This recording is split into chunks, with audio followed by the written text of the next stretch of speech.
किसी प्राचीन राज्य में एक न्यायप्रिय और दूरदर्शी राजा शासन करते थे। उनके राज्य में सुख शांति थी, लेकिन राजा को हमेशा एक ऐसे मंत्री की तलाश रहती थी जो न केवल बुद्धिमान हो बल्कि सत्यनिष्ठ और ईमानदार भी हो। उन्होंने कई विद्वानों और चतुर व्यक्तियों का साक्षात्कार लिया, परंतु कोई भी उनकी कसौटी पर खरा नहीं उतरा।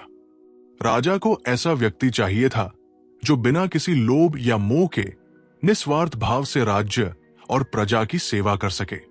जब ये बात उस प्रदेश के सबसे ज्ञानी व्यक्ति पंडित रामदयाल को पता चली, तो वे तुरंत राजमहल की ओर चल पड़े। पंडित रामदयाल ने अपनी विद्वता और न्यायप्रियता के लिए पूरे राज्य में सम्मान प्राप्त किया था। राजमहल पहुंचकर उन्होंने राजा से भेंट की और विनम्रता पूर्वक कहा, महाराज, मैंने सुना है कि आप एक योग्य मंत्री की तलाश में हैं। मेरा मानना है कि ईश्वर की कृपा और अपने ज्ञान के बल पर मैं इस पद के लिए उपयुक्त हो सकता हूं। राजा ने पंडित रामदयाल की प्रसिद्धि के बारे में सुन रखा था। उन्होंने उनकी बुद्धिमत्ता की परीक्षा लेने का निर्णय लिया। राजा ने उनसे कई गूढ़ प्रश्न पूछे, जिनका पंडित रामदयाल ने बड़ी ही सहजता और तर्कसंगता से उत्तर दिया। राजा उनके ज्ञान और आत्मविश्वास से बहुत प्रभावित हुए और उन्हें अपना मंत्री नियुक्त कर लिया। कुछ समय बाद मंत्री रामदयाल को किसी आवश्यक कार्य से दूसरे गांव जाना पड़ा। रास्ते में घने जंगल के पास उन्हें एक वृद्ध व्यक्ति दिखाई दिया। वो बूढ़ा 3 भारी गठरियों को उठाने में कठिनाई महसूस कर रहा था और हाँफ रहा था। मंत्री रामदयाल दयालु स्वभाव के थे। उन्होंने तुरंत अपनी सवारी रोकी और बुजुर्ग के पास जाकर पूछा, बाबा जी, क्या मैं आपकी कुछ सहायता कर सकता हूं? ये गठरिया काफी भारी लग रही है। बूढ़े व्यक्ति ने कृतज्ञता से उनकी ओर देखा और कहा, हे सज्जन, ईश्वर आपका भला करे। ये गठरिया सचमुच बहुत भारी है। यदि आप मेरी एक गठरी भी उठा दें तो मेरा बहुत बड़ा उपकार होगा। मंत्री रामदयाल ने बिना किसी हिचकिचाहट के एक गठरी अपने कंधे पर रख ली। गठरी सचमुच बहुत भारी थी। उत्सुकतावश मंत्री ने बुजुर्ग से पूछा, बाबा जी, इस गठरी में ऐसा क्या है जो ये इतनी भारी है? बुजुर्ग ने रहस्यमय मुस्कान के साथ उत्तर दिया, वत्स, इस गठरी में बहुमूल्य सिक्के हैं। कुछ दूर चलने के बाद उनके रास्ते में एक तेज बहाव वाली नदी आई। बुजुर्ग नदी के किनारे रुक गया और बोला, हे दयालु युवक, क्या तुम मेरी दूसरी गठरी भी उठा सकते हो? 2 गठरियों के साथ मैं इस नदी को पार करने में असमर्थ हूं। मंत्री रामदयाल ने दूसरी गठरी भी उठा ली। ये गठरी पहली से भी भारी थी। मंत्री ने आश्चर्य से पूछा, और इस गठरी में क्या है, बाबा जी? बुजुर्ग ने कहा, इसमें चांदी के दुर्लभ सिक्के हैं। नदी पार करने के बाद उनके सामने एक ऊंचा पहाड़ खड़ा था। बुजुर्ग ने गहरी सांस ली और कहा, अब यह पहाड़ चढ़ना मेरे लिए और भी मुश्किल होगा। क्या तुम मेरी तीसरी गठरी भी उठा लोगे, बेटा? मंत्री रामदयाल ने बिना किसी सवाल के तीसरी गठरी भी अपने कंधे पर रख ली। ये गठरी तो मानो पत्थर की बनी हुई थी।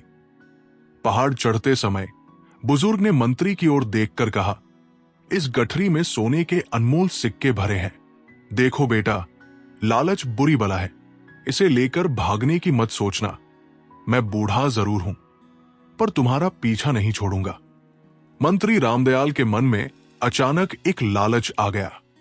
उन्होंने सोचा, अगर मैं ये तीनों गठरी लेकर भाग जाऊं तो मैं रातों रात अमीर बन जाऊंगा। ये बूढ़ा तो मुझे कभी पकड़ भी नहीं पाएगा। ये विचार आते ही मंत्री का मन डोल गया। जैसे ही वे पहाड़ की चोटी पर पहुंचे, मंत्री ने तेजी से कदम बढ़ाए और तीनों गठरियों को लेकर भागने लगा। बूढ़ा व्यक्ति वही खड़ा रहा और मुस्कुराता रहा। मंत्री रामदयाल हाफते हुए अपने घर पहुंचा और जल्दी से तीनों गठरियों को खोला। पहली गठरी में मिट्टी के ढेले थे, दूसरी में पत्थर के छोटे छोटे टुकड़े और तीसरी गठरी में सूखे पत्ते भरे हुए थे। मंत्री ये देखकर प्रभ रह गया। उसे अपनी आंखों पर विश्वास नहीं हो रहा था। वो अभी अपनी हैरानी से उबर भी नहीं पाया था कि किसी ने उसके दरवाजे पर दस्तक दी। दरवाजा खोलने पर उसने देखा कि सामने वही बूढ़ा व्यक्ति खड़ा है, लेकिन अब उसका वेश बदला हुआ था। उसके चेहरे पर तेज था और उसकी आंखें किसी राजा जैसी लग रही थी। बूढ़े व्यक्ति ने गंभीर स्वर में कहा, तुमने लालच में आकर मेरी तीनों गठरियां चुरा ली। मंत्री रामदयाल गुस्से से बोला, तुमने मुझसे झूठ बोला था। इन गठरियों में सोने और चांदी के सिक्के नहीं हैं, बल्कि मिट्टी, पत्थर और पत्ते हैं। बूढ़ा व्यक्ति जोर से हंसा और धीरे धीरे अपने असली वेश में आ गया। वो कोई और नहीं बल्कि स्वयं राजा थे। राजा ने कहा, रामदयाल, तुम बुद्धिमान अवश्य थे, इसीलिए मैंने तुम्हें अपना मंत्री नियुक्त किया था। तुमने मेरी कठिन परीक्षाओं को सफलतापूर्वक उत्तीर्ण किया, लेकिन तुम्हारे हृदय में ईमानदारी का अभाव है। तुम सत्य और निष्ठा के मार्ग से भटक गए। लालच ने तुम्हारी बुद्धि पर पर्दा डाल दिया। एक मंत्री के लिए बुद्धि के साथ साथ ईमानदारी भी उतनी ही जरूरी है। तुम मेरी दी हुई जिम्मेदारी के लायक नहीं हो। राजा की ये बात सुनकर मंत्री रामदयाल को अपनी भूल का एहसास हुआ। उन्हें अपनी लालच भरी सोच पर गहरा पछतावा हुआ। उन्होंने सिर झुका लिया और अपनी गलती स्वीकार की।